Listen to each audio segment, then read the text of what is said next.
நம்ம Ashwin sweets and ஸ்நாக்ஸை export பண்றதுக்கு 7373041434 மற்றும் www.ashwinsweets.com கான்டாக்ட் பண்ணுங்க.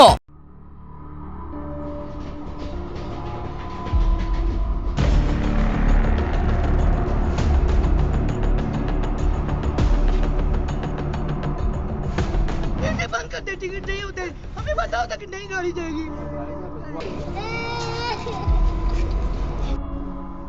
உலகத்தையே உலுக்கிய ரயில் கடத்தல் சம்பவத்தில் தீவிரவாதிகள் 48 மணி நேர கெடு, தொடர்ந்து நடக்கும் துப்பாக்கிச் சூடு, அடுத்தடுத்து பலியாகிக் கொண்டே இருக்கும் உயிர்கள் என அதிர்ச்சியூட்டும் தகவல்கள் வெளியாகிக் கொண்டே இருக்கின்றன.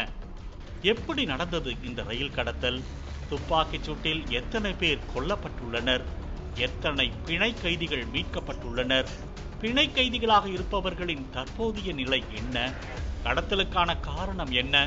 இதுவரை நடந்தது என்ன என்பதை விளக்குகிறது இந்த பகிரிட வைக்கும் செய்தி தொகுப்பு. கடந்த மார்ச் 11ஆம் தேதி பாகிஸ்தானின் குவெட்டா நகரிலிருந்து பெஷாவர் நகருக்கு காலை ஜாஃபர் எக்ஸ்பிரஸ் ரயில் 9 பெட்டிகளுடன் சுமார் 500 பயணிகளை ஏற்றிக்கொண்டு வழக்கம் போல் புறப்பட்டது.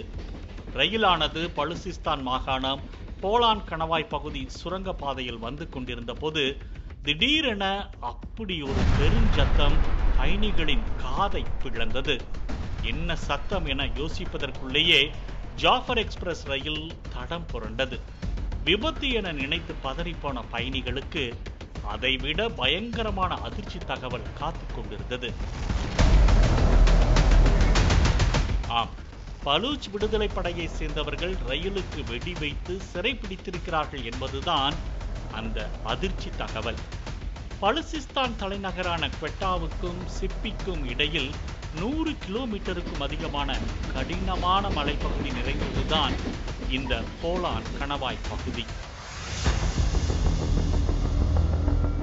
கோல்பூரிலிருந்து குவெட்டாவின் தென்கிழக்கே உள்ள சிப்பி வரையிலான ரயில் பாதையில் மட்டுமே 17 சுரங்க பாதைகள் உள்ளன. அதனால் கடினமான நிலப்பரப்பு காரணமாக போலந்து பகுதியில் ரயில்கள் மெதுவாகவே செல்ல முடியும். இதை பயன்படுத்திதான் பயங்கரவாதிகள் ரயிலை ஹைஜாக் செய்துள்ளனர். பதைபதைப்பில் பயணிகள் நடுநடுங்கிக் கொண்டிருக்க அச்சம் வேண்டாம் என பாகிஸ்தான் பாதுகாப்பு படை வீரர்கள் பயணிகளை ஆசுவாசப்படுத்திக் கொண்டிருக்கும் போதே துப்பாக்கி குண்டுகள் மின்னல் வேகத்தில் சீறி பாய்ந்தன. கிட்டத்தட்ட 1 மணி நேரத்திற்கு மேலாக நீடித்திருக்கிறது அந்த துப்பாக்கிச் சூடு. பெண்கள், குழந்தைகள், முதியவர்கள் என ஒட்டுமொத்த பயணிகளின் இதயத்தையே நொறுங்க வைத்தது அந்த பயங்கர துப்பாக்கிச் சூட்டில் நடந்த உயிரிழப்புகள். பயணிகளின் மனதில் இருந்த சிறிதளவு நம்பிக்கையும் சிதறி போனது. அதாவது பாதுகாப்பிற்காக நின்ற 30 பாகிஸ்தான் வீரர்கள் பயங்கரவாதிகளால் சுட்டுக் கொல்லப்பட்டனர். இதனால் ரயிலில் இருந்த பயணிகள் நடுநடுங்கி போனார்கள். இதனால் 500 பயணிகளும் பயங்கரவாதிகளால் பிணை கைதிகள் ஆக்கப்பட்டனர்.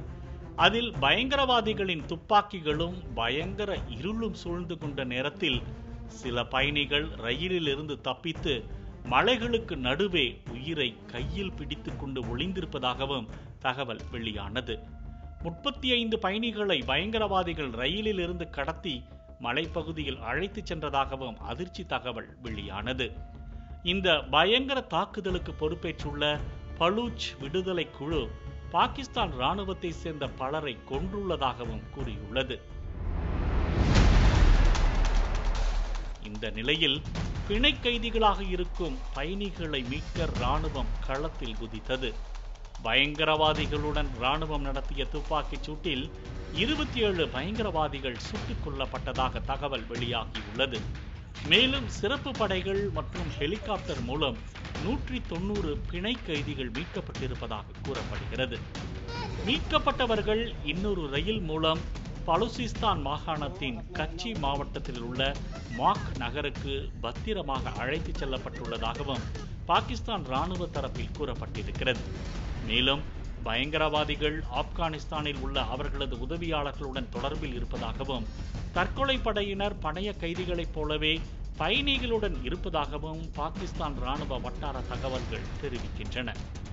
பயங்கரவாதிகள் இந்த பகுதியில் ஒரு ரயிலை ஹைஜாக் செய்து பயணிகளை பணைய கைதிகளாக பிடித்திருப்பது இதுவே முதன்முறை எனவும் கூறப்படுகிறது.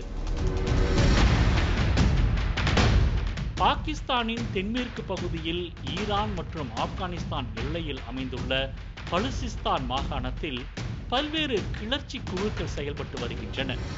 இந்த கிளர்ச்சி குழுக்களை சேர்ந்தவர்கள் பலுசிஸ்தானை தனி நாடாக அறிவிக்க கோரி அரசுக்கு எதிராக தொடர்ந்து வன்முறைகளில் ஈடுபட்டு வருகின்றனர். குறிப்பாக பாகிஸ்தான் அரசால் பயங்கரவாத அமைப்பாக அறிவிக்கப்பட்ட PLA, அதாவது பலுச்சிஸ்தான் லிபரேஷன் ஆர்மி எனப்படும் பலுசிஸ்தான் விடுதலை இராணுவம் சமீப காலமாக பல்வேறு பயங்கரவாத தாக்குதல்களை நடத்தி வருகிறது. இந்த நிலையில்தான் உலகத்தையே உலுக்கும் மிகப்பெரிய ரயில் கடத்தலில் ஈடுபட்டிருக்கிறது இந்த பயங்கரவாத அமைப்பு. இந்த நிலையில் பயங்கரவாத குழு அறிவித்த 48 மணி நேர கெடு நேரமும் கடந்து கொண்டே இருப்பதால் அடுத்தடுத்து என்ன நடக்கும் என்கிற பதற்றம் இன்னும் தொடர்ந்து கொண்டுதான் இருக்கிறது. 190க்கும் மேற்பட்ட பிணை கைதிகள் மீட்கப்பட்ட நிலையில் இன்னும் 200க்கும் மேற்பட்ட பயணிகள் பிணை கைதிகளாக இருப்பதாக தகவல்கள் வெளியாகியுள்ளன. நம்ம அஸ்வின் ஸ்வீட்ஸ் அண்ட் ஸ்நாக்ஸை எக்ஸ்போர்ட் பண்றதுக்கு 7373041434 மற்றும் www.ashwinsweets.com கான்டாக்ட் பண்ணுங்க.